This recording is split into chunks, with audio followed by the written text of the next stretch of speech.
ओम दिगंबराय नमः. श्री स्वामी समर्थ. जय जय स्वामी समर्थ. स्वामी भक्तांनो, असे स्वामींचे प्रेमळ आणि मनमोहक संदेश आपल्याला मिळावे यासाठी चॅनलला नक्की सबस्क्राईब करा. धन्यवाद.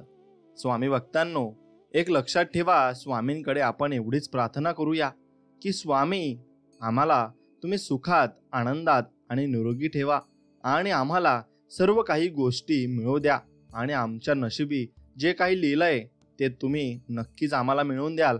हा तुमच्यावरचा विश्वास आमचा असाच कायम राहील. म्हणून एक काम करा, व्हिडिओला नक्कीच एक लाईक करा आणि कमेंटमध्ये श्री स्वामी समर्थ लिहायला विसरू नका. मी नक्कीच स्वामींचरणी एवढी प्रार्थना करतो की सर्वांना स्वामीराया सुखी ठेवा आणि आनंदी ठेवा आणि सर्वांच्या इच्छा मनोकामना पूर्ण होऊ द्या. ही स्वामींचरणी प्रार्थना. स्वामी भक्तांनो, गळ्यात कितीही सोनं घाला, ते अहंकार दाखवल्याशिवाय राहणार नाही. पण गळ्यात पवित्र तुळशीची माळ घाला, सारं जग रामकृष्ण हरी माऊली म्हणून वाकल्याशिवाय राहणार नाही. एवढं मात्र निश्चित आहे. देवासमोर उभे राहून तुम्ही काय मागता ना, यापेक्षा देवाकडे पाठ असताना तुम्ही कसे वागता यावर खूप काही गोष्टी अवलंबून असतात. आपल्या घरी असा नियम बनवा की जेव्हा पण तुम्ही घराबाहेरून बाहेर पडता तेव्हा देवासमोर थोडा वेळ थांबून, हे भगवंता, तुम्ही माझ्या सोबत चला असे म्हणा. कारण जरी तुमच्या हातामध्ये लाखोचं घड्याळ असेल ना, पण त्यावर दाखवणारी वेळ फक्त त्या परमेश्वराच्या हातात असते, हे मात्र तितकंच खरं आहे. म्हणून सकाळची सुरुवात दोन गोष्टींनी करावी. पहिली म्हणजे कालचे वाईट प्रसंग विसरून आणि दुसरे म्हणजे आज काहीतरी नवीन चांगले करावे हे मनात ठेवून. म्हणून साथ देणारा सोबती जर सोबत असेल तर हरलेला डाव देखील जिंकता येतो, हे मात्र निश्चित खरं आहे. आयुष्यात खूप चुका केल्या असतील, पण अभिमान मात्र एकाच गोष्टीचा आहे की आजपर्यंत स्वतःच्या स्वार्थासाठी कधीच कोणाचा फायदा नाही घेतला. शेवटी काय, जर कर्म चांगले असले तर फळ देखील चांगलेच मिळणार आहे, हे मात्र तितकेच खरे आहे. मतलबी दुनिया. माणूस चांगल्या काळात सोबत असतो आणि वाईट काळात मतलबी होऊन जातो. माऊली सांगतात, चांगलेच होणार आहे हे मनात धरून चला, बाकीचे परमेश्वर अगदी बघून घेईल. हा विश्वास मनात असला की येणारा प्रत्येक क्षण आत्मविश्वासाचा आणि सकारात्मकतेचा असेल, हे मात्र निश्चितच आहे. साथ देणारी बायको वाईट काळ साथ देणारी असेल तर मग ती कोणीच तुम्ही सोडायला नको आणि त्याला तुम्ही नक्कीच लक्ष्मी तुमच्या पायात आहे असं तुम्ही समजावं आणि नक्कीच त्यांना तुम्ही पूर्णपणे साथ दिलेली पाहिजे. आजकालचे प्रेम, आजकाल नात्यात एकनिष्ठता राहिली नाहीये. म्हणून एक गोष्ट लक्षात घ्या, तुम्ही एकनिष्ठ राहायला शिका आणि सर्व काही नीट होईल या मार्गाने चालायला शिका. सर्व काही तुमच्या बाजूने होईल आणि सर्व काही नीट होईल याबद्दल तुम्ही नेहमी श्रमस्व असावे आणि स्वामींकडे भरपूर काही मागत राहावे. स्वामी तुम्हाला निर्मळ मनाने सर्व काही देतात. परमेश्वराने दुसऱ्याला काय दिले हे बघण्यात आपण इतके मग्न असतो की परमेश्वराने आपल्याला काय दिले हे बघायला आपल्याकडे वेळ सुद्धा नाही. म्हणून ते बघायला तुमच्याकडे वेळ तुम्ही नक्कीच काढा आणि वेळ काढल्यावर तुम्हाला कळेल की परमेश्वराने आपल्याला केवढी मोठी संपत्ती दिली आहे. आपल्या आयुष्यात कोण येणार हे आपण जन्मताच ठरवलेलं असतं. येणारा प्रत्येक माणसाच्या येण्यामागे काहीतरी कारण असते. काही लोक आपल्या वाईट कर्माची शिक्षा घ्यायला येतात तर काही लोक आपल्या चांगल्या कर्माची फळं द्यायला येतात. म्हणूनच काही लोकांकडून आपल्याला खूप त्रास होतो तर मग काही लोक आयुष्यात आल्यावर खूप आनंदही मिळत असतो. म्हणून जीवन म्हणजे झोपाळा आहे. तो जेवढा मागे जातो तेवढ्याच प्रमाणात पुढे येत असतो. त्यामुळे जीवनात घाबरू नका. दुःख जेवढी येतात तेवढी सुखही येणार आहेत, हे तुम्ही लक्षात ठेवलं पाहिजे. स्वामी म्हणतात की तुम्हाला काही काळजी करण्याची गरज नाही, मी तुमच्या पाठीशी आहे. मग तुम्हाला कशाची काळजी करण्याची गरज नाहीये. म्हणून तुम्ही तुमच्या वयापेक्षा 9 महिने मोठे आहात ही गोष्ट फक्त एकाच व्यक्तीला ठामपणे माहिती असते आणि त्याच व्यक्तीला कधी तुमचा मोठेपणा दाखवू नका, हे मात्र लक्षात ठेवा. मनासारखे दिवस येण्यासाठी काही मनाविरुद्ध दिवस हे काढावेच लागत असतात. विरेचे पाणी सर्व पिकाला सारखेच असते, तरी पण कारलं कडू, ऊस गोड, चिंच आंबट होते. हा दोष पाण्याचा नाही तर बीजाचा आहे. तसंच देव सुद्धा सर्वांसाठी सारखाच आहे. दोष कर्माचा असतो, हे मात्र आपण समजून घेतले पाहिजे. म्हणून आपुले स्वहित जाणती सकळे, निरोधिता बळे दुःख वाटे. सगळे लोक आपले स्वहित जाणून आहेत. त्यांना जर आपण काही सांगितले किंवा वाईट सवय सुधारण्यासाठी सांगितले तर त्यांचे व लोकांना दुःख होते, ही आशा आहे.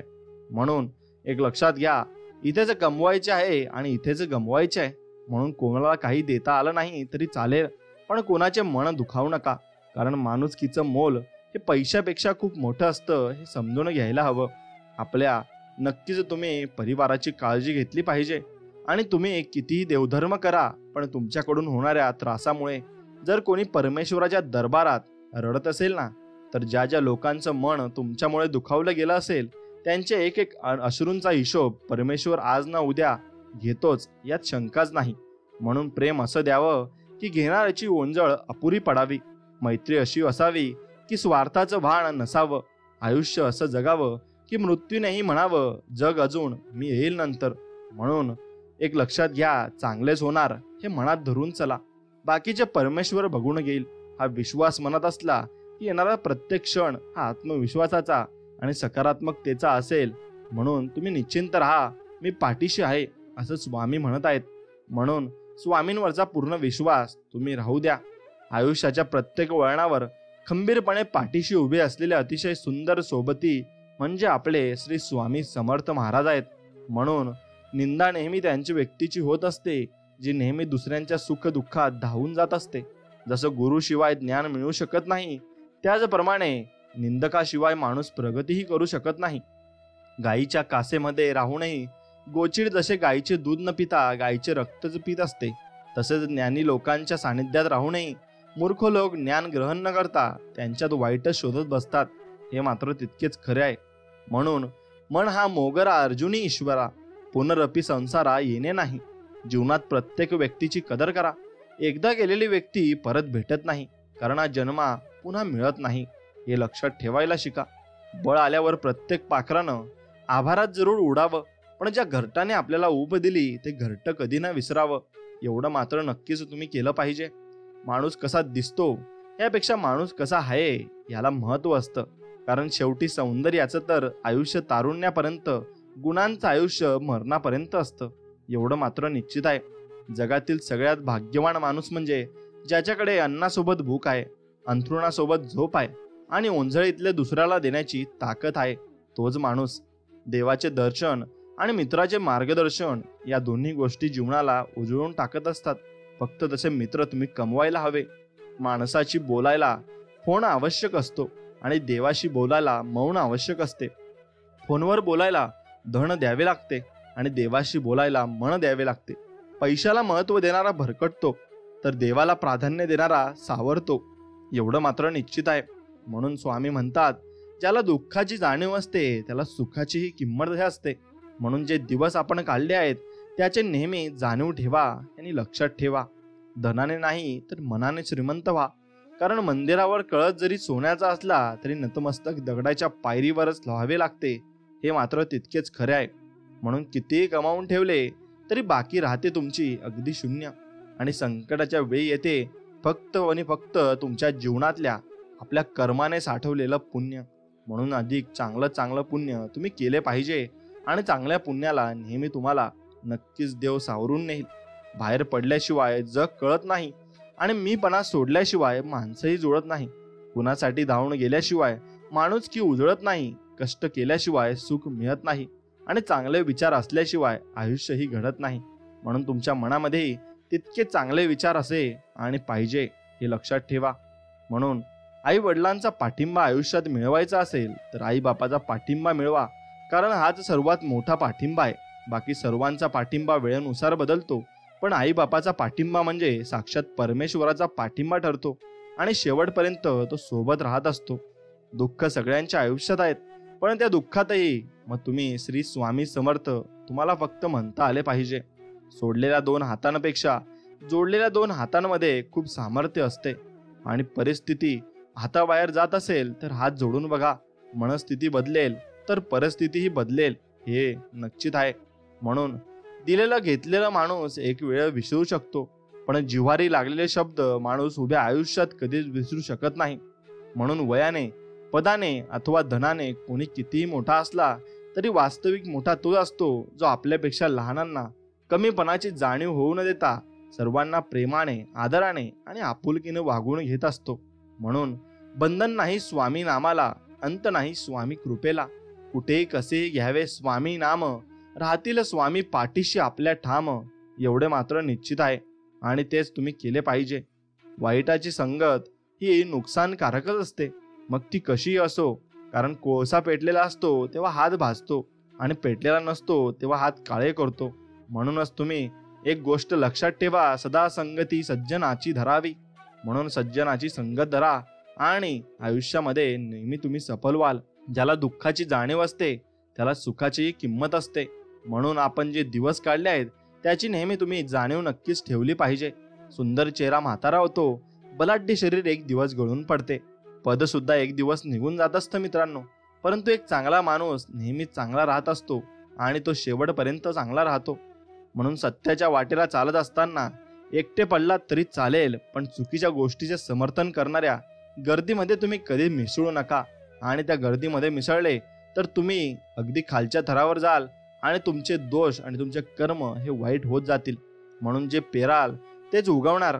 दुसऱ्याला जाणून बुजून शारीरिक, मानसिक, आर्थिक प्रकारचे दुःख देणारी व्यक्ती ही आज जरी सुखी दिसत असली तरी आयुष्यात पुढे मात्र आज केलेल्या प्रत्येक कर्माचा हिशोब त्यांना द्यावाच लागतो.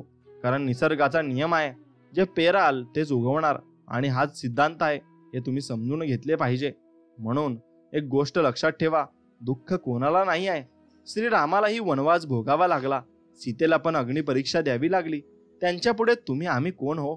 जसं धुक्यामागे सुंदर निसर्ग असतो ना, तसंच दुःखामागे ही सुख असतंच. ते दिसायला थोडा उशीर लागतो एवढंच, पण उशिरा मिळालेलं फळ नेहमीच गोड असतं, हे लक्षात घ्या.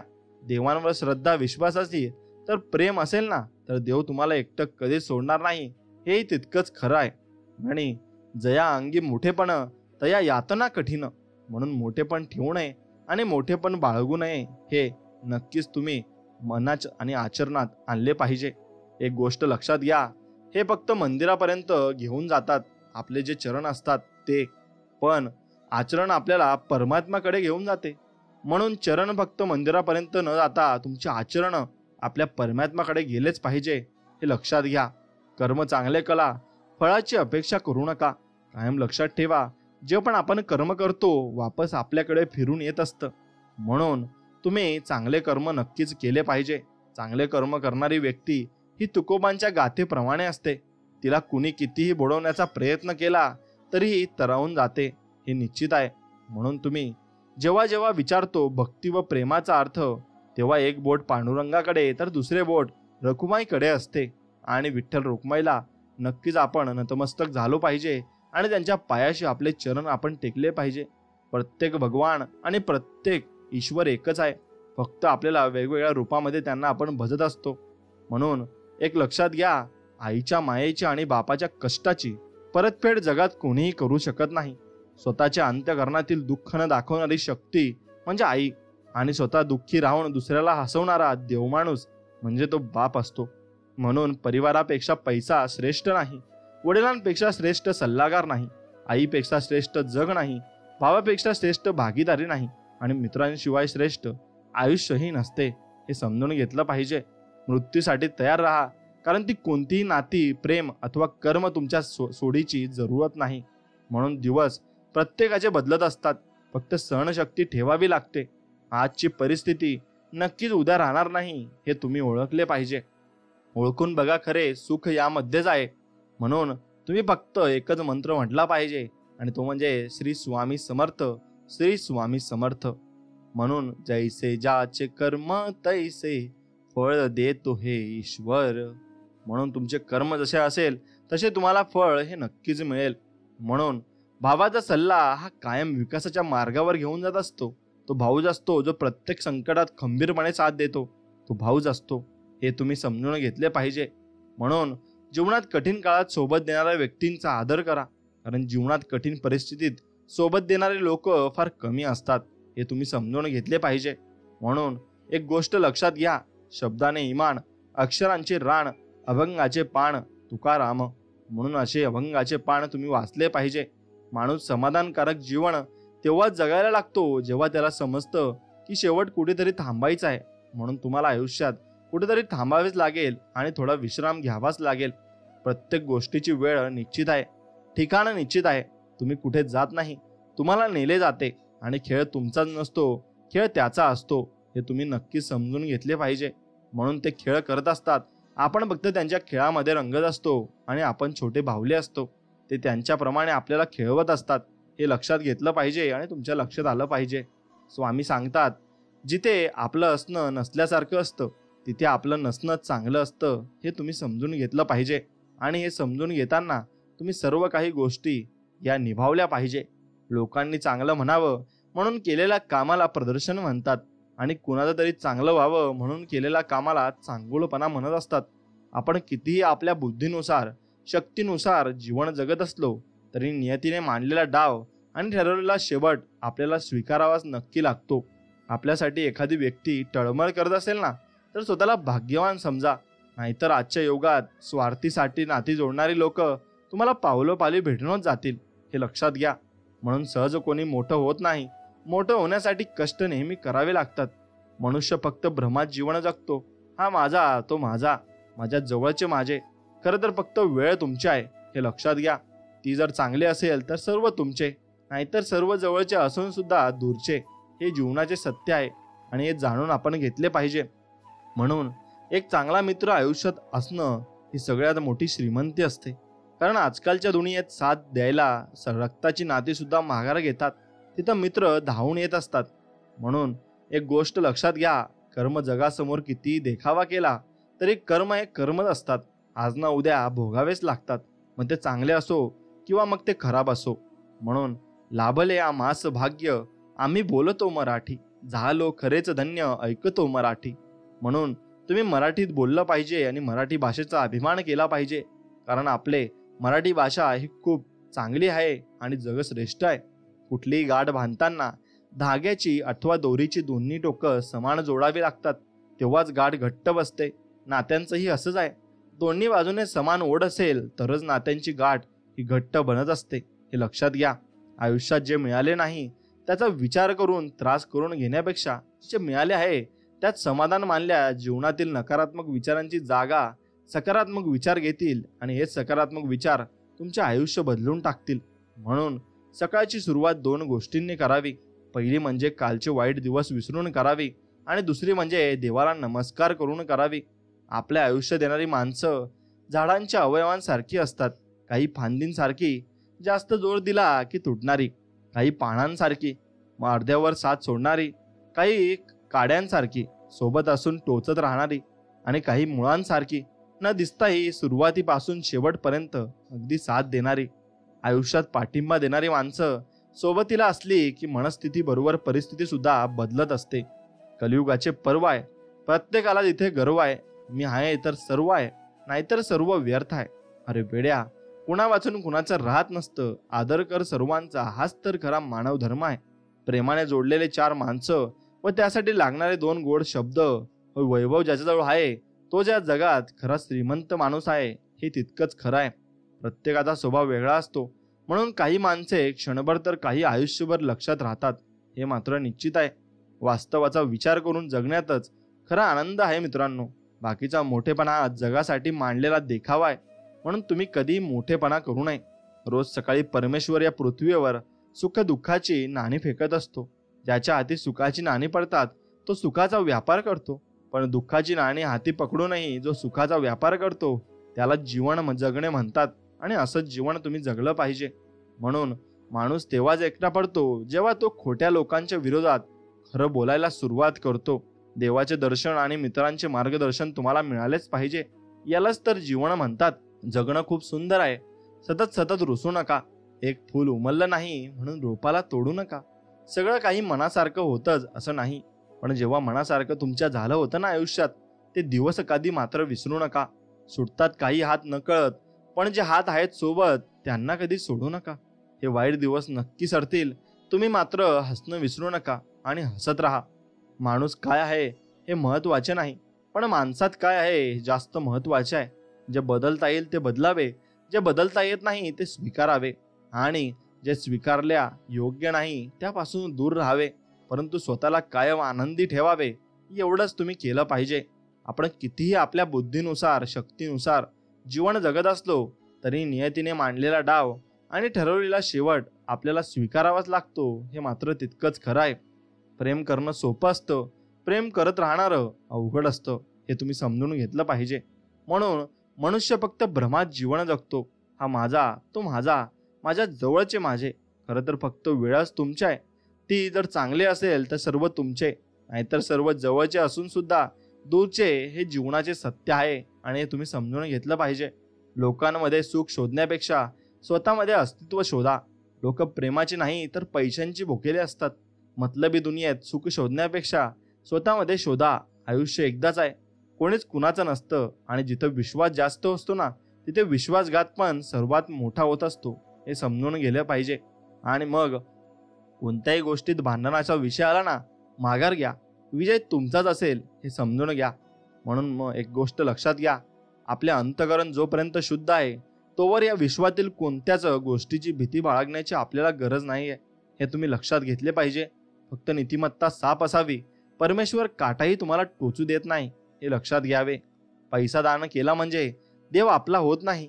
देवाला फक्त चांगले कर्म आवडतात आणि ते जर आपल्या हातून घडत असतील तर देव आपला आणि आपण देवाचे असे समजून घ्यावे.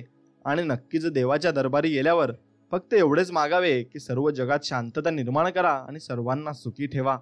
म्हणून एक गोष्ट लक्षात घ्या, चुका शोधायची आवड असेल तर सुरुवात स्वतःपासून नक्कीच केली पाहिजे, दुसऱ्यांपासून नाही. दुसऱ्याच्या मनातील भावना कळायला आपले मन देखील निर्दोष असावे लागते. आपल्याच मनात दोष असेल तर दुसऱ्यांच्या मनातील चांगल्या भावना आपल्याला कशा कळतील हे आपण समजून घेतलं पाहिजे. दुसऱ्यांचं भलं करण्याला कोणत्याही पदाची किंवा पैशांची गरज नसते. फक्त मनानं चांगली भावना लागणे. सुखाचे अनेक भागीदार भेटतील, दुःखाचा एक साक्षीदार भेटायला सुद्धा नशीब लागतं हेही तितकंच खरं आहे. 2 अक्षरांचे लक आहे, 2.5 अक्षरांचे भाग्य आहे, 3 अक्षरांचे नशीब आहे. उघडण्यासाठी 4 अक्षरांची मेहनत करायची आहे. उपयोगाला येत असते फक्त 1 अक्षरांचा मीपणा. माणसाचे जीवन नष्ट करू शकतो. म्हणून गर्व आणि अहंकार कधी करू नका हे लक्षात ठेवा. म्हणून एक चांगला साथीदार सोबत असेल तर हजारो वाईट क्षण सहज निघून जातात हे आपल्याला कळत सुद्धा नाही. म्हणून कधीच न संपणारा आणि शेवटच्या श्वासापर्यंत टिकणारा धर्म म्हणजे देशधर्म. म्हणून देशासोबत तुम्ही प्रामाणिक नक्कीच राहिले पाहिजे. आणि अभंग खूप काही शिकून जातात, त्यामध्ये रमता भक्त आलं पाहिजे. म्हणून चांगले कर्म करणारी व्यक्ती तुकोमांच्या गाथेप्रमाणे आहे. कोणी कितीही बुडवण्याचा प्रयत्न केला तरी तरंगून ती जात असते. देवाच्या प्रत्येक निर्णयावर खुश राहायला शिका, कारण देव आपल्याला ते नाही देत ते आपल्याला चांगले वाटतं, तर देव आपल्याला ते देतो जे आपल्यासाठी चांगलं असतं आणि ते गोड असतं. मित्रांनो, एक गोष्ट लक्षात घ्या, तुम्हाला साहजिकच हे कळत जाईल. आता राम समजून घ्यायचा असेल तर रावणही महत्वाचा आहे. सगळं काही जिंकू शकतो तुझ्या संस्काराने आणि जिंकलेले सुद्धा हारू शकतो तुझ्या या अहंकाराने असे देव सांगतायत. एक दिवस सगळं काही जिंकून सुद्धा शेवटी मृत्यूशी हारायचं आहे हे मात्र निश्चित आहे. वर्तमान परिस्थितीत जे आपलं आहे कर्तव्य ते आपलंच धर्म आहे हे समजून घेतले पाहिजे. रामाला अहंकाराचं ज्ञान होतं आणि रावणाला ज्ञानाचा अहंकार होता. हाच फरक दोघांमध्ये होता. म्हणून तुम्ही कधीही अहंकार करू नका. संसारात मानव हा एक मात्र प्राणी आहे ज्याचं विष त्याच्याच शब्दात आहे. वेळेकडे इतकं वेळ नाही की तो परत परत आपल्याला वेळ देईल. दरवळ महत्वाची, कारण दरवळ अविस्मरणीय असते, मग ती फुलांची असो किंवा माणसांची असो. अंत हाचा आरंभ आहे. वासना हेच मोह आहे, इच्छा हीच लालच आहे, समजून घेणं हेच ज्ञान आहे, अपेक्षा हेच दुःख आणि एकांत हेच सुख आहे हे समजून घेतलं पाहिजे. म्हणून न्यायाधीश चुकीचे असू शकतात परंतु द्वारकाधीश नाही. आणि देव कधीच चुकीचा नसतो, कारण ते जे करतात ते आपल्या भल्यासाठी आणि चांगल्यासाठी करत असतात. देव नाही असे म्हणणाऱ्याला सुद्धा भीती असते देव असेल याची. वेळेनं खूप काही शिकवलंय, पण वेळ निघून गेल्यानंतर खरं तुम्ही निघून गेला रंग, विसर गेला धागा, व्याकुळ हा जीव माझ्या किती काळ जागा, फुटलेल्या काचेचं सपान हे डोळ्यात, रात पेटून उठली आणि दिवस काळो खात. असेच दिवस जात असतात जेव्हा आपण देवाची आठवण काढत असतो आणि आपल्याला देवाला भेटायचं असतं. एक गोष्ट लक्षात घ्या, लोकशाही बळकट करण्याकरता मतदान करा, मळकट करण्यासाठी नाही. म्हणून तुम्ही जेव्हा लोकांकडे जे मत मांडता त्यालाच तुम्ही मतदान असं म्हणतात आणि तुम्ही मत मांडत असतात. आयुष्य आहे तसं जगून घ्या. भविष्याच्या विचारात वर्तमानात जगायचं आहे हे मात्र विसरू नका. इथं शब्दांनी जखमा भरल्या जातात आणि शब्दांनीच घाव घातले जातात. म्हणून शब्द हे खूप महत्त्वाचे आहेत. विषारी शब्दांचा हृदयावर असा मार झाला, दिसल्या नाहीत जखमा, पण त्रास मात्र फार झाला. म्हणून शब्द हे जपून वापरावे, हे तुम्ही लक्षात ठेवावे. निरीक्षण जे दिसतं त्यावरून केलं जातं, पण बऱ्याच वेळा सत्य त्या दिसण्याच्या पलीकडचं असतं, हे मात्र तितकंच खरं आहे. वेदनेचा अनुभव घ्या आणि आनंदाचा आस्वाद घ्या. तुम्ही खोल दरीचा अनुभव घेतला नसेल तर शिखरावरून दिसणारं दृश्य तुम्हाला कधीच चित्तथरक वाटणार नाही. कोणत्या गोष्टीचा गर्व करताय? फक्त एक गोष्ट लक्षात ठेवा की इथं प्रत्येक गोष्ट ही नाशवंत नक्कीच आहे. म्हणून कोणत्याही गोष्टीचा गर्व करू नका. महादेवांनी पहिले रामाचा धर्म आणि नंतर रावणाची भक्ती निवडली. मर्यादित आहे असं सांगण्यात आणि मर्यादेत राहण्यात फरक आहे, हे लक्षात ठेवा. म्हणून आपल्या अंतर्मनाचं महाभारत आपल्याला लढायचं आहे. जीवनात या चक्रव्यूहामध्ये आपल्यालाच कृष्ण आणि आपल्यालाच अर्जुन बनायचं आहे. निसर्गाचा नियम आहे, आपण जितकं सांभाळू शकतो त्यापेक्षा अधिक आपल्याला काहीच दिलं जात नाही, हेही खरं आहे. संयम ठेवा मित्रा. ज्यांनी तुझं नशीब लिहिलंय तो ब्रह्मांडातला सर्वात मोठा लेखक आहे. मग त्यांनी काहीतरी विशेषच लिहिलं असेल, हे मात्र निश्चित आहे. दुःख तर खूप आहेत, पण अपेक्षा भंगांचं दुःख फार मनोयातना देणारं असतं. म्हणून मृत्यू ही जीवनाची मोठी शोकांतिका नाही, तर जीवन असतानाही खरोखरच जगण्यामध्ये अपयशी होणं हीच खरी शोकांतिका आहे. कधी कधी वेळेनुसार सगळं काही बदलतं आणि कधी कधी वेळेनुसार सगळं काही संपतं सुद्धा. काही मिळाली तर त्याची कृपा, काही नाही मिळालं तर त्याची इच्छा. आणि जे आपल्याला पाहिजे असतं ते कधीच मिळत नाही. जे आपल्या हिताचं आहे ते मात्र नक्कीच आपल्याला मिळत असतं. म्हणून प्रेमाबद्दल लिहायचं तर काय लिहू? का जीवनाची सुरुवात लिहू? का पाऊस पावलावर घडलेली गोष्ट लिहू? मग तुझ्या माझ्या आठवणींचा तो क्षण लिहू? प्रेमाबद्दल लिहायचं तर काय लिहू? असंच आपण स्वामींबद्दल प्रेमाने विचार केला पाहिजे आणि स्वामींच्या आपण सानिध्यात राहिलो पाहिजे. म्हणून जरी कितीही रंगात मी रंगलो तरी तुझा तो पहिला रंग नाही विसरला. असं स्वामींचा जो मोहक सुगंध असतो आणि स्वामींचे जे निस्वार्थ प्रेम असते ते आपण शेवटपर्यंत विसरायचे नसते आणि स्वामींवरच आपण तसे प्रेम करायचे असते. म्हणून समाधान काय आहे? या स्वार्थी जीवनाचा त्याग करून निस्वार्थपणे जीवन जगणं म्हणजे समाधान आहे, हे समजून घेतलं पाहिजे. मित्रांनो, आयुष्याच्या रंगमंचावर नाटक हे करावेच लागतात, नाहीतर या नाटकाचा कधी तमाशा होतो कळत सुद्धा नाही. आता खूप काही नको रे बाबा, भविष्य देणाऱ्या विघ्नांवर मात करायची बुद्धी दे, एवढं फक्त तुम्ही आम्हाला ज्ञान द्या. संयम जेवढा जागृत होईल त्याच्या प्रमाणात त्या व्यक्तीला दृष्टी प्राप्त होत असते. कुणी मनातलं बोललं तर कुणी मनासारखं बोलतं आणि इथंच गफलत होते माणसं ओळखायला. म्हणून माणसं ओळखायला तुम्ही नक्कीच शिकलं पाहिजे. मावळणारा प्रत्येक दिवस सांगतो हा तुझा अंत नाही आणि उगवणारा प्रत्येक दिवस आपल्याला सांगत असतो ही तुझी सुरुवात नाही. जे आपल्या मनासारखं होत नाही ना ते त्यांच्या मनासारखं होतं आणि जे होते ना ते चांगल्यासाठीच होतं, हे समजून घेतलं पाहिजे. सर्व काही असून सुद्धा जो झुकतो ना तो श्रेष्ठ असून सुद्धा सर्वसामान्य राहणं हा सर्वश्रेष्ठ गुण त्याचा आहे. आठवणीनं आठवणीतलं असावं ते चांगलं असतं. आठवणीनं वर्तमानाचा भाग व्हायचा प्रयत्न केला की सगळीच गफलत होत असते. नेहमीच आनंद मिळेल असे नाही, कधी कधी दुःख पण सोसावे लागते. कितीही अहंकारी असाल तरीही प्रेमात मात्र कधी ना कधी आपल्याला झुकावेच लागते. टाइमपासच्या जमान्यात जुन्या विचारांवाले आम्हाला आयुष्यभरासाठी नाती जपायला आवडतात आणि आपण नाती नक्कीच जपली पाहिजे. व्यक्तिमत्वाला आणि स्वभावाला न शोभणाऱ्या भूमिका नाईलाज असतो साकारायला भाग पाडणारा अभियंत्रित चित्रपट म्हणजे आयुष्य आहे. पाप शरीर करत नाही, विचार करतात आणि गंगेत शरीर धुतलं जातं, विचार नाही, हे लक्षात घ्या. प्रत्येक दगडात जर देव सापडला असता तर पायरी कधी बदललीच नसती. प्रत्येकाकडून आपल्या चांगल्याची अपेक्षा केली असती तर जगण्याची गोडी कधी चाकलीच नसती. मनामध्ये असू धावा एक आठवणींचा कप्पा, म्हणून हवं तेव्हा मारता येतात दुसऱ्यांशी केलेल्या गप्पा. वयाचे दाखले द्यायला आपण पावसाळे मोजतो, पण खरं सांगा त्या पावसात आपण किती भिजतो. मग मला वाटतं मी रुसल्यावर तू हळवी समजूत घ्यावी, पण माझ्या गालावरची कळी मग तुझ्या आड दडावी. आपलं काहीही केव्हाही कोणा वाचवणंही न आडणं याचंच नाव सुख असतं. मन निर्मळ असलं की पुण्य कमवण्याची आणि चारित्र्य गमावण्याची भीती आपल्याला कधीच वाटत नसते. आणि जो सहन करायला शिकतो ना तो बोलायचं सोडून देतो, हे लक्षात घ्या. कल्पना आणि वास्तव यात बरंच फरक आहे. कल्पनेत काही पण लिहू शकतो, मात्र वास्तवात जगावं लागतं हे निश्चित आहे. खूप छोटीशी परिभाषा आहे प्रेमाची, मी शब्द तू अर्थ, तुझ्या विना मी व्यर्थ.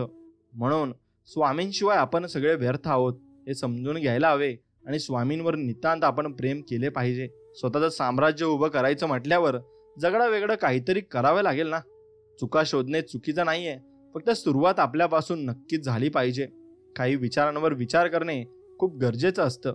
म्हणून प्रत्येक विचार करून केला पाहिजे. स्वतःला स्वतःचा खुश ठेवा आणि ही जिम्मेदारीची देऊ कोणाला नका. वेळ आणि नशीब यांच्यावर कधी घमंड करू नका, कारण सकाळ त्याची बनवते ज्यांचे दिवस बरे नाहीत. हे लक्षात घ्या आणि त्यानुसार विचार करून बोलत जा.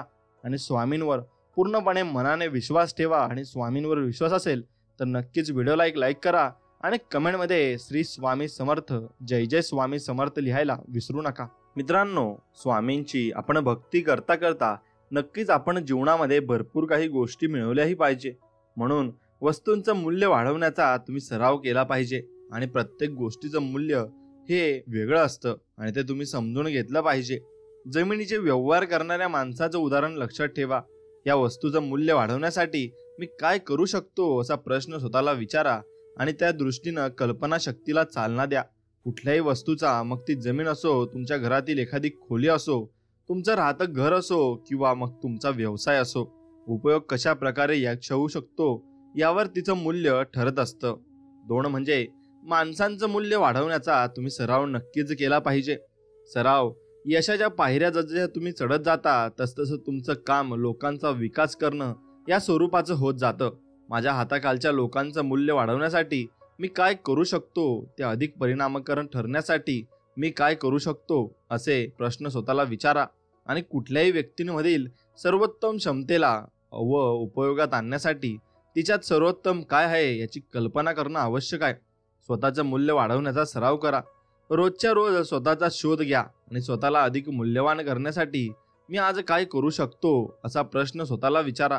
तुम्ही आत्ता आहात तसे नाही, तर भविष्यात काय होऊ शकतं याचा मात्र चित्र मनामध्ये उभं करा. आणि हे केलं तर तुमचं संभाव्य वाढेल व मूल्य प्राप्त करण्याचे नेमके मार्ग तुमचे मोकळे होतात. आणि एक लक्षात घ्या की भरपूर काही गोष्ट या तुम्ही उभे करू शकता तुमच्या आयुष्यामध्ये. म्हणून हे केलं तर तुमचं भरपूर काही यात नुकसान तर होणार नाही, पण तुम्हाला यातून धडे तर नक्कीच मिळतील. आणि प्रयत्न करून पहा.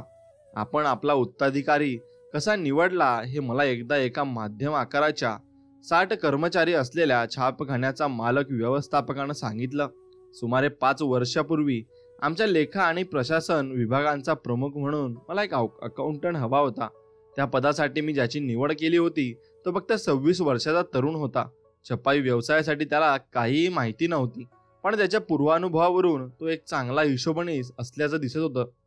साधारण 1.5 वर्षापूर्वी मी जेव्हा निवृत्त झालो तेव्हा त्या तरुणाला आम्ही आमच्या कंपनीचा अध्यक्ष आणि सरस व्यवस्थापक बनवलं. आता मागे वळून पाहिलं तर त्या तरुणाला या पदाच्या इतर इच्छुकांपेक्षा सरस ठरवणारा एक विशेष गुण दिसून येतो. हिशोब ठेवणं आणि चेक फाडणं एवढ्यापुरता मर्यादित न राहता त्या तरुणाला संपूर्ण कंपनीच्या कामकाजाचं आणि मनापासून असं आणि कृतीशील, त्याला एवढ्यापुरतं मर्यादित न राहता मग भरपूर काही मनापासून आणि कृतीशील रस होता. मग इतर कर्मचाऱ्यांना मदत करण्याची एकही संधी तो सोडत नसे. आमच्याकडे काम सुरू केल्यावर पहिल्याच वर्षात आमचे काही लोक नोकरी सोडून गेले. कमीत कमी खर्चात कर्मचाऱ्यांना पगाराव्यतिरिक्त इतर फायदे देण्याची एक योजना घेऊन हा तरुण तेव्हा माझ्याकडे आला. यामुळे कर्मचारी कंपनी सोडून जाण्याचं प्रमाण निश्चित कमी होऊ लागलं असा विश्वास त्यानं मला दिला. आणि खरोखरच नक्कीच तसं झालं. त्यानं इतरही अनेक गोष्टी केल्या ज्यामुळे त्याचं खातच नाही तर सगळ्या कंपनीला खूप फायदा झाला. एकदा आमच्या निर्मिती विभागातील काम आणि खर्चाचा त्यानं बारकाईनं अभ्यास केला आणि $30,000 गुंतवणूक करून आम्ही जर नवीन यंत्रसामग्री घेतली तर त्यामुळे कसा फायदा होईल हे त्यानं मला पटवून दिलं. आणखी एकदा आमची विक्री एकदमच थंडावली होती. मला विक्रीच्या कामाबद्दल फारशी माहिती नाही, पण मी मदत करण्याचा प्रयत्न इच्छितो करतो आणि असं म्हणत तो आमच्या विक्री व्यवस्थापनाकडे आला आणि त्यांची खूपच खरंच मदत झाली. त्याच्या काही चांगल्या कल्पना आम्हाला अधिक काम मिळवण्यास कारणीभूत ठरल्या. नवीन कोणी कर्मचारी कामावर रुजू झाला की हा त्याला आमच्या वातावरणात रुळायला मदत करायला हजर असायचा. कंपनीच्या एकंदर कामकाजातच त्यानं मनापासून रस घेतला मी निवृत्त झाल्यावर कंपनीचा कारभार हातात घेण्यासाठी तो एकमेव सुयोग्य माणूस होता. अर्थात त्यानं कुठल्याही बाबतीत माझ्यावर अधिक्षेप केला नाही. तो लुगावाड्या नव्हता आणि त्याचा आक्रमकपणा नकारात्मक नव्हता. त्यानं लोकांच्या पाठीत खंजीर खुपसले नाहीत की त्यांना हुकूम देत तो कधी फिरला नाही. तो फक्त मदत करायचा. कंपनीच्या कुठल्याही छोटीशी गोष्ट जणू आपला संबंध आहे असं तो वागायचा. कंपनीचा कारभार त्यानं अंगावर घेतला होता आणि आपण सर्वांनी या तरुणाकडून हा धडा घ्यायला हवा. मी माझं काम करतोय ना, मग पुरे. ही मानसिकता लघु आणि नकारात्मक विचार करण्याची आहे. भव्य विचार करणारे स्वतःला सांघिक प्रयत्नांतले भागीदार समजतात. ते वैयक्तिकरित्या नव्हे तर संघाबरोबर यशस्वी किंवा अयशस्वी होतात. प्रत्यक्ष आणि तत्कालीन फायदा किंवा मोबदला नसताना देखील ते शक्य त्या मार्गानं मदत करतात. आपल्या ख्याताव्यतिरिक्त इतर समस्यांकडे पाठ फिरवणाऱ्या आणि ती माझी समस्या नाही, ज्यांची आहे त्यांनी काळजी करावी असं म्हणणाऱ्यांकडे उच्च नेतृत्व पदासाठी लागणारी मानसिकता नसते. आणि भव्य विचार करण्याचा सराव करा. कंपनीचं हित आणि तुमचं हित वेगळं वेगळं समजू नका. मोठमोठ्या कंपन्यांमध्ये काम करणाऱ्या लोकांपैकी कंपनीच्या भल्यांमध्ये प्रामाणिकपणा आणि निस्वार्थ रस असणारी लोक फार थोडे असतात. पण भव्य विचार करणारे, या संज्ञेस पात्र ठरणारे लोक शेवटी संख्येनं थोडेच असतात. याच थोड्या लोकांना मग सर्वाधिक जबाबदारीच्या आणि सर्वाधिक पगाराच्या पदांच्या रूपानं फळ मिळतं. खूप सामर्थ्य आणि क्षमता असलेले लोक छोट्या छोट्या आणि फालतू गोष्टींना त्यांच्या यश मिळवण्याच्या मार्गातील अडथळे बनू देत नाहीत. अशा लोकांची 4 उदाहरणं आता आपण एक पाहूया. चांगलं भाषण देऊ शकण्यासाठी काय करावं लागतं. आता सभेत सुंदर भाषण देण्याची क्षमता आपल्यात असायला हवी असं जवळजवळ प्रत्येकालाच वाटत असतं. पण बहुतेकांची ही इच्छा पूर्ण होत नाही, हेही खरं आहे. सभेसाठी हंबेलडी उदाहरणेच जास्त असतात. आणि मग असं का असतं याचं कारण अगदी साधं आहे. बोलताना बहुतेक लोक मोठ्या आणि महत्त्वाच्या गोष्टी सोडून बारीक सारीक बाबींवर लक्ष द्यायला केंद्रित करत असतात. मला ताठ उभं राहायचंय, लक्षात ठेवलं पाहिजे. नसत्या हालचाली आणि हातवारे टाळले पाहिजेत.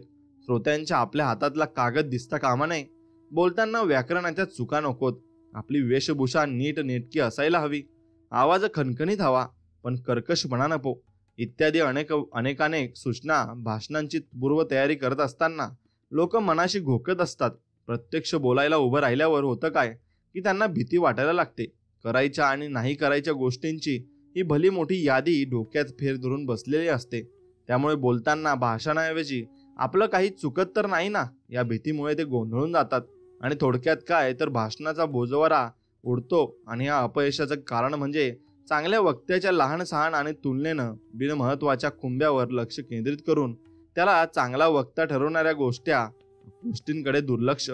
चांगल्या वक्त्याजवळ असणारी मोठी आणि म्हणून महत्वाची गोष्ट म्हणजे जो ज्या विषयावर बोलणार आहे त्या विषयाचं उत्तम ज्ञान आणि ते ज्ञान लोकांपर्यंत पोहोचण्याची तीव्र इच्छा असते. वक्ता ताठ उभा राहिला होता की नाही किंवा त्याच्या बोलण्यात व्याकरणाच्या चुका होत्या की नाही या गोष्टीवरून त्याची परीक्षा होत नसते. त्याला मांडावेसे वाटणारे मुद्दे श्रोत्यांपर्यंत पोहोचले की नाही हे महत्वाचं असतं. बहुतांश नावाजलेल्या वक्त्यांमध्ये उलट पक्षी काही ना काही छोटे दोष असतात. काहींचा तर आवाजही कानाला गोड वाटत नाही. हे करा आणि ते करून बघा अशा प्रकारच्या गोष्टींवरून परीक्षा केली तर अनेक मोठमोठे आणि लोकप्रिय वक्ते त्यात स्पेशल नापास होतील.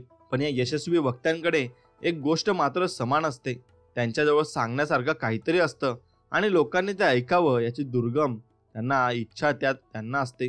किरकोळ बिन महत्वाच्या गोष्टींना चांगला वक्ता बनण्याच्या तुमच्या मार्गात येऊ देऊ नका.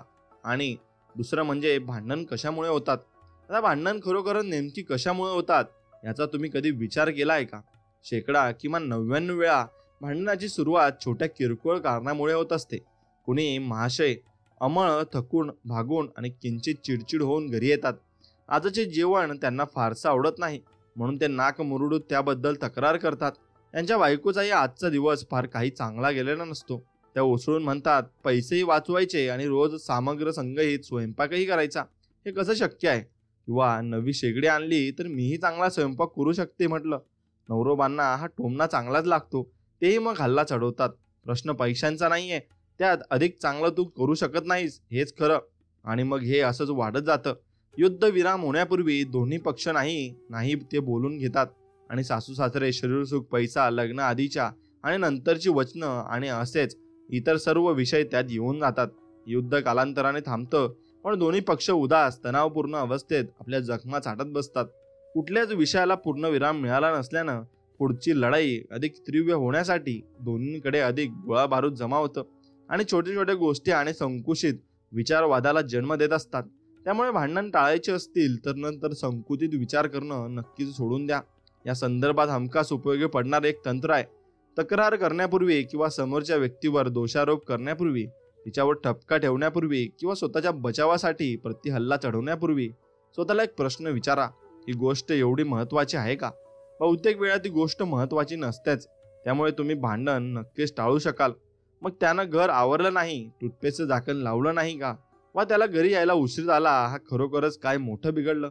त्यानं थोडेसे पैसे इकडे तिकडे खर्च केले किंवा मला न आवडणाऱ्या व्यक्तींना घरी बोलावलं, तर त्या गोष्टीला खरोखरच किती महत्त्व द्यायचं असे हे खरंच आवश्यक आहे का? ही गोष्ट तेवढी महत्त्वाची आहे का? हे प्रश्न घरात चांगलं वातावरण निर्माण करण्याच्या दृष्टीनं जादूच्या कांडीसारखं काम करतात. ऑफिसमध्ये ही तंत्र उपयोगी ठरतं.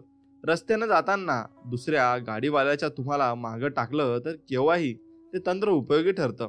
कलह निर्माण करू शकणाऱ्या जीवनातल्या कुठल्याही परिस्थितीत हे तंत्र काम करत असतं. म्हणून ऑफिसमध्ये लहान केबिन मिळाली, मग त्याने आपल्याला काय फरक पडला पाहिजे? त्याने आपल्याला काही फरक न पडला पाहिजे आणि आपण स्वतःला छोटे तर अजिबात समजले नाही पाहिजे. बोलताना अडखळणं हा सुद्धा बारीक तपशिलाचा भाग आहे. आता विक्री व्यवसायात असलेल्या माणसाकडे खरोखर महत्वाचे असलेले गुण असतील तर त्याचा वाचादोष, तोतरेपणा देखील निव्वळ एक तपशिलाचा भाग होता. मग एका विक्री अधिकाऱ्यानं मला या संबंधीचा एक किस्सा सांगितला. माझ्यासारखं विक्री अधिकारी असलेला माझा एक मित्र आहे. त्याला लोकांची थट्टा करण्याची खूप सवय आहे.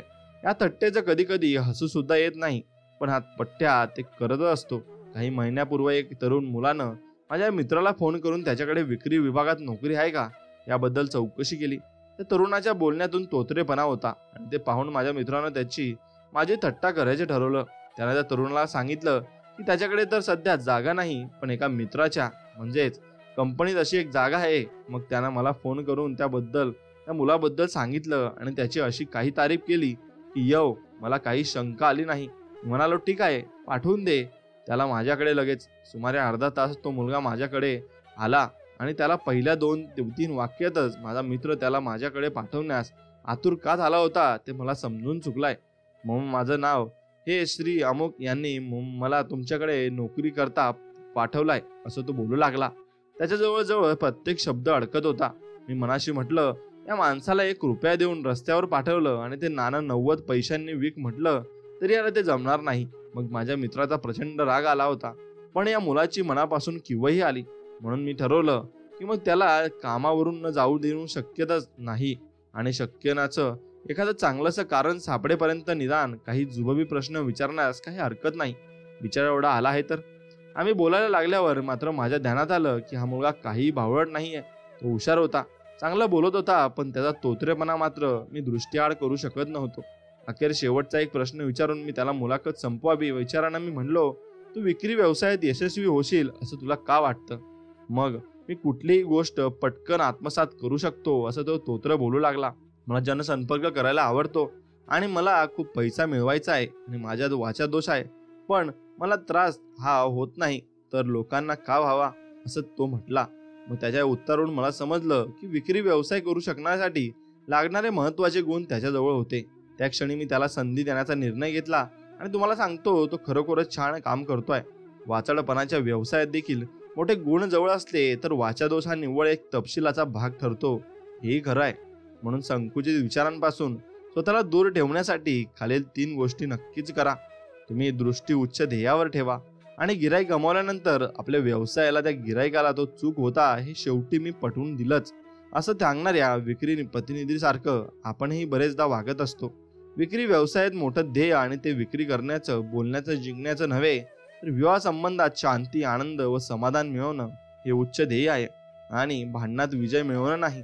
कर्मचाऱ्यांबरोबर काम करण्याच्या बाबतीत मोठं ध्येय आणि त्यांच्या क्षमतांचा पूर्ण विकास घडवून आणणं आणि मग बारीक सारीक चुकांचं भांडवल करून अंकान तांडव करणं नाही.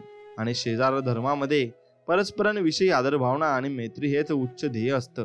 त्याचा कुत्रा अधूनमधून रात्री उंटून भुकतो म्हणून त्या कुत्र्याची रवानगी महापालिकेच्या कोंडवण्यात करणे हे काही ध्येय नाही.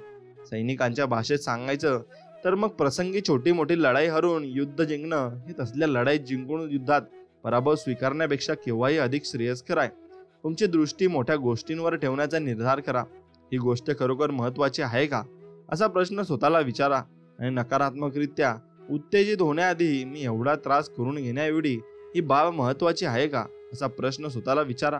आणि क्षुल्लक गोष्टींमध्ये निराश होणं टाळण्यासाठी यापेक्षा अधिक चांगलं औषध दुसरं कोणतंच नाही. ही गोष्ट खरोखर महत्वाची आहे का हा प्रश्न विचारून जर एखाद्या अप्रिय प्रसंगाला आपण सामोरे गेलो तर 90% भांडण आणि वाद सुरू होण्याआधी नक्कीच संपून जातील. आणि क्षुल्लक गोष्टींच्या जाळ्यात सापडू नका. भाषण करताना, समस्या सोडत असताना, आपल्या कर्मचाऱ्यांना सल्ला देताना ज्या गोष्टी खरोखर महत्वाच्या आहेत त्यांच्यामुळे योग्य परिणाम खरोखरच होईल अशा गोष्टींकडेच ध्यान पुरवा. आणि वावरच्या अडचणींमुळे गुरफटून जाऊ नका. महत्वाच्या बाबींवर लक्ष केंद्रित करा. तुमचे विचार भव्य आहेत की संकुचित हे जाणण्यासाठी ही चाचणी तुम्ही नक्कीच केली पाहिजे. खाली दिलेल्या तक्त्यात पहिल्या स्तंभात सर्वसाधारणपणे आढळणाऱ्या परिस्थिती दिल्या आहेत आणि मधल्या आणि उजवीकडच्या स्तंभात अनुक्रमे संकुचित आणि भव्य विचार करणारे लोक त्या परिस्थितीकडे कशा प्रकारे बघतात ते दिलं आहे. स्वतःचा विचार करून ठरवा तुम्हाला कुठला विचार तुमच्या इस्पिताकडे नेईल आणि संकुचित की मग भव्य. लक्षात ठेवा, भव्य विचार करणं कुठल्याही परिस्थितीत फायदेशीर ठरतं. स्वतःबद्दल हीन बोलू नका. स्वतःचं अवमूल्यन करण्याच्या वाईट सवयींवर मात करा. तुमच्या चांगल्या जमेच्या बाजूंवर लक्ष केंद्रित करा. तुम्हाला वाटतं यापेक्षा तुम्ही खूपच चांगले आहात. भव्य विचार करण्याच्या लोकांची भाषा बोला आणि मोठे चमकदार आनंददर्शक शब्द वापरा. त्यातून विजय, आशा, आनंद, समाधान व्यक्त होईल असे शब्द उपयोगात आणा. आणि अपयश, पराभव, दुःख अशांसारख्या भावना निर्माण करणारे शब्द नक्कीच तुम्ही टाळले पाहिजे. आपल्या दृष्टीचा पल्ला वाढवा. आता काय आहे तेवढंच बघू नका. भविष्यात काय होऊ शकेल याकडे दृष्टी ठेवा. व्यक्ती, वस्तू आणि तुम्ही स्वतः याची किंमत वाढवण्याचा प्रयत्न करा. तुमच्या कामाबद्दल सर्व समावेश दृष्टी मिळवा आणि तुमचं आत्ताचं काम महत्वाचं आहे असा मनापासून विचार करा. तुमच्या सध्याच्या कामाबद्दल तुम्ही काय करत आहात आणि विचार करता यावर तुमची बढती आणि जबाबदारीचं काम करण्याची संधी ही अवलंबून असते. आता परिस्थिती आपण जाणून घेऊ की हात खर्चाला मिळणारे पैसे आहेत. आता संकुचित विचार करणारे लोक काय विचार करतील? खर्चात कपात करून आपली कमाई वाढवण्याचा प्रयत्न करतील. आणि भव्य विचार करणारी पद्धत काय आहे तर विक्री वाढवण्याद्वारे स्वतःची कमाई वाढवण्याचा प्रयत्न नक्कीच ते करतील. प्रगती, आता लोकांना कामावरून काढून टाकणं किंवा जैसे ते परिस्थितीवर जास्त विश्वास असा संकुचित विचार आहे. विस्तार करण्यावर विश्वास आहे असा मग भव्य विचार आहे. आणि या विचारांमध्ये नक्कीच फरक आहे. आणि तुम्ही मग संकुचित विचार करता की तुम्ही भला मोठा भव्य विचार करता हे तुम्ही ठरवायला हवे. मोठा विचार करा आणि मोठे व्हा असं ते सूत्र नक्कीच आहे. म्हणून सृजनात्मक विचार कसा करावा, सर्जनशील स्वप्न कशी पाहावीत ते नक्कीच तुम्ही जाणून घेतलं पाहिजे. सृजनात्मक विचार म्हणजे काय या संबंधीची एक सर्वसाधारण चुकीची कल्पना आहे ती आधी दुरुस्त करूया.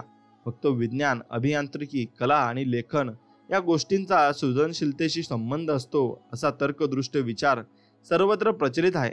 आपल्यापैकी बहुतांश लोकांच्या मते सृजनात्मक विचार म्हणजे विजेचा अथवा पोलिओवरच्या लसीचा शोध, एखादी कादंबरी लिहिणं वा रंगीत दूरचित्रवाहिनीचा शोध घेणं यासारख्या मानवी सिद्ध म्हणजे सृजनात्मक विचारांचा आविष्कार आहे हे तर खरं आहे. पण अंतराळाचं गूढ उकलण्याच्या दिशेनं टाकलेलं प्रत्येक पाऊल हे सृजनात्मक विचारांचा परिपाकच यातही शंका नाहीच. पण सृजनात्मक विचार काही विशिष्ट विषयांसाठीच आवश्यक असतात किंवा अतिबुद्धिमान लोकांपुरतेच ते मर्यादित असतात असं मात्र मुळीच नाही. मग सृजनात्मक विचार म्हणजे नेमकं काय? कमी उत्पन्न असलेलं एक कुटुंब त्यांच्या मुलाला एका चांगल्या विद्यापीठात प्रवेश मिळवण्याच्या दृष्टीनं काही एक योजना बनवत असेल तर ते सृजनात्मक विचार करणं होईल. एखादं कुटुंब त्यांच्या गल्लीतल्या ओसाड जमिनीच्या तुकड्याचा कायापालट करून तिथे एक सौंदर्य स्थळ उभं करत असेल तर मग ते सृजनात्मक विचार करणं होईल. मंदिरात प्रवचनाआधी विविध बोधपर उपक्रम आयोजित करून अधिकाधिक भाविकांच्या देवाच्या दारी येण्यास प्रवृत्त करणारा एखादा पुजारी सृजनात्मक विचार करत असतो. कामकाजाच्या नोंदणीसाठी पद्धत सुलभ करणं आणि अवघड गिरायकाला आपला माल विकणं, असं मुलांना चांगल्या कामात गुंतवणं आपल्या कर्मचाऱ्यांमध्ये त्यांच्या कामाची आवड निर्माण करणं किंवा एखादं हमखास येणारं आणि होणारं भांडण टाळण्यास यशस्वी होणं, ही सर्व आपल्या दैनंदिन जीवनातल्या सृजनात्मक विचारांची उदाहरणं आहेत. थोडक्यात काय, तर कुठलीही गोष्ट करण्याच्या नवनवीन आणि सुधारित पद्धती शोधून काढणं आणि सृजनात्मक विचार करणं होय. घर, ऑफिस, समाज अशा कुठल्याही ठिकाणी यश मिळवायचं असेल तर अधिक चांगल्या पद्धतीनं काम कसं होऊ शकेल याचे मार्ग शोधून काढणं आवश्यक आहे.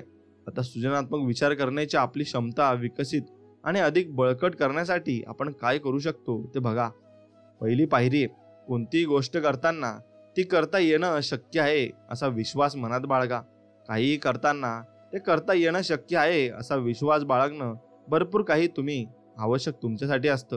हे एक मूलभूत सत्य आहे. आणि एखादी गोष्ट तुम्ही करता येण्याजोगी आहे याचा विश्वास मनात असेल तर मग त्याचा मार्ग शोधण्याच्या दृष्टीनं मन कामाला लागतं, हे लक्षात ठेवा. माझ्या प्रशिक्षण कार्यक्रमात सृजनात्मक विचारांचा मुद्दा स्पष्ट करण्यासाठी मी सहसा एक उदाहरण देत असतो, असे लेखक म्हणतात.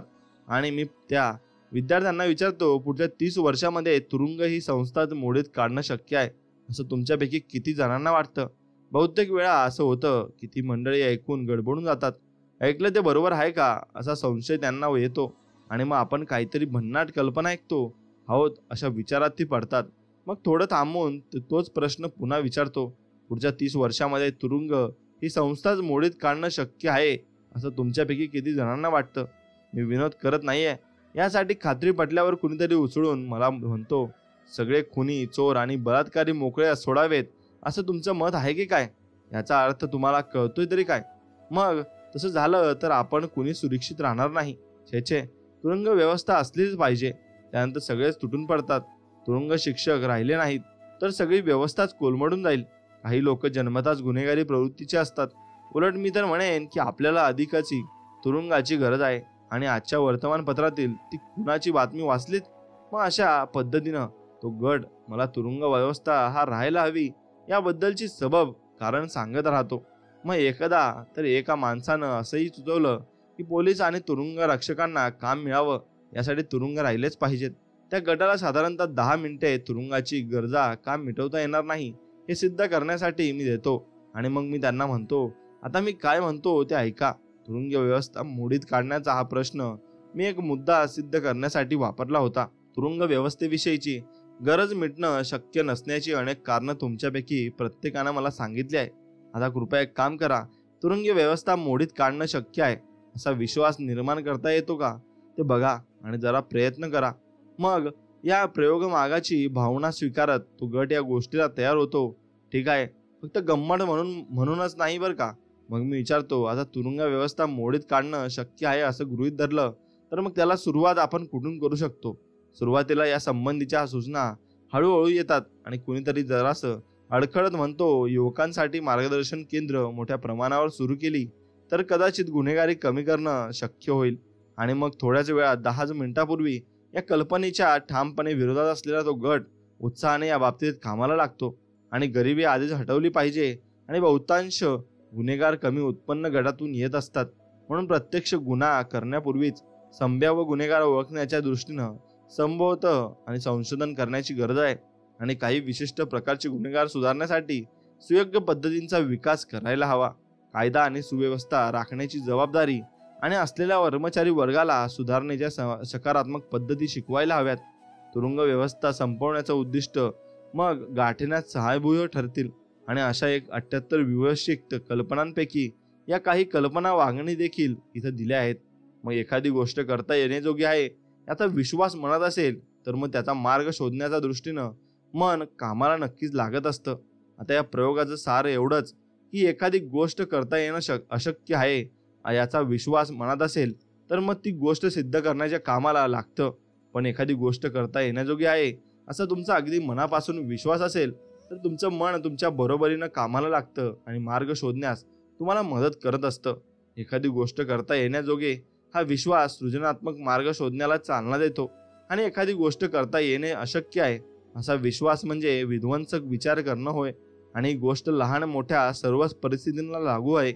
जगात चिरकाल टिकणारी शांतता प्रस्थापित केली जाऊ शकते यावर मनापासून श्रद्धा नसलेले राजकारणी त्या कार्यात अपयशी ठरणार.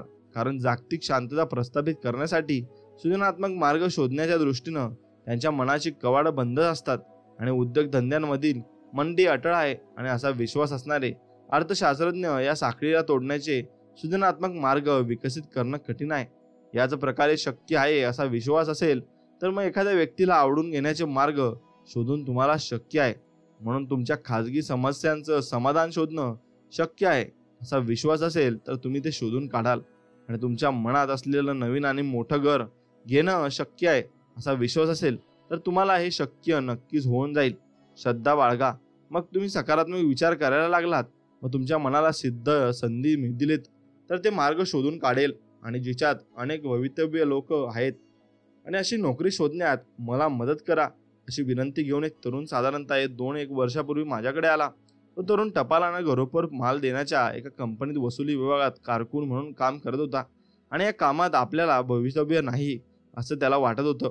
आणि आम्ही त्याची पार्श्वभूमी आणि त्याला काय करायचं आहे याबद्दल चर्चा केली. त्यांची साधारणतः माहिती मिळाल्यावर त्याला म्हणालो, आपल्या अधिक आणि चांगली नोकरी आणि अधिक जबाबदारी मिळावी आणि आपण कारकिर्दीच्या वरच्या पायरीवर चढावं असं तुला वाटतंय. मग याबद्दल मला तुझं खूप कौतुक आहे आणि वाटतंय. पण तुला पाहिजे असलेल्या कामासाठी आजकाल पदवीधर असणं पूर्ण करावं असा सल्ला मी तुला देईन. आणि उन्हाळ्याच्या सुट्ट्यांमधल्या शिक्षणक्रमात तुला हवा त्या कंपनीत तुला हवं ते काम सुद्धा तुला देईल. मग पदवीपर्यंत शिक्षण झालेलं असल्याचा फायदा होईल हे मला कळलं आणि तो उत्तरला, पण आतापर्यंत शिक्षण सुरू करणं मला शक्य आहे. अशक्य का? अरे, एक तर आता माझं वय आहे 24 वर्ष. त्यात 1-2 महिन्यात आमचं दुसरं बाळ येऊ घातलंय. माझ्या कमाईमध्ये आत्ताच आमचं जेमतेम मागतं असं असल्यानं माझी नोकरी टिकवणं मला आवश्यक आहे आणि त्यामुळे अभ्यासाला वेळ देणं मला शक्य होणार नाही. मला तरी हे अशक्य वाटतंय आणि आपल्याला राहिलेलं शिक्षण पूर्ण करणं अशक्य असल्याची या तरुणाला अगदी खात्री झालेली होती. मग मी त्याला म्हणलो, तुला जर राहिलेलं शिक्षण पूर्ण करणं अशक्य वाटत असेल तर मग ते अशक्यच आहे.